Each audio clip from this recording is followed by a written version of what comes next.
මොකද කරන්නේ මම රෝසුවකට වල්ලන්න හිටන්නවත් බෑ. මේ ඉන්න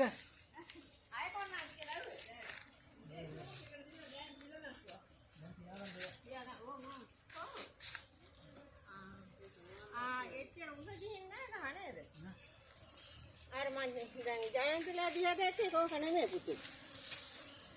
මේ ගහ උසයි කොට මේ වගේ නෙමෙයි මම තිබුණා. මේක මේ මල ඇවිල්ලා තියෙන පොළොවෙන්මයි. ඔව්. දැන් අර මං කිය ජයන්තලා දිහා තිබුණා නේද? දැන් මේක ගහ උසට ගිහින් ගහේ තමයි මල හැදිලා තිබුණේ. මම දන්නේ ඕක තිබුණා කඳ. මේ පොත මේ වගේ කඳ තිබුණා. මේ දැන් බලන්නකො මැස්ස. ඒක තැඹුණා කුණු වුණා. ඊට පස්සේ තමයි ඕක නගලා ඉන්නේ. ඔව් නේ. මැස්ස. දැන් ඔය මොකද කරන්නේ මැස්ස වහන්නේ. ගඳට අම්මට සිරියන ගඳක් එන්නේ නේද? නේද වැඩිකම තියෙන්නේ. මම මේකනේ දැන් කිදාරම් මම දැකලා තියෙනවා කියලා මම මෙහෙම දැකලා. ඒක මේක එකක් නෙමෙයිද? ඒක තමයි මේ තියෙන්නේ කොළ තියෙන්නේ කිදාරම් කොළ තියෙන්නේ. ඔයක තමයි.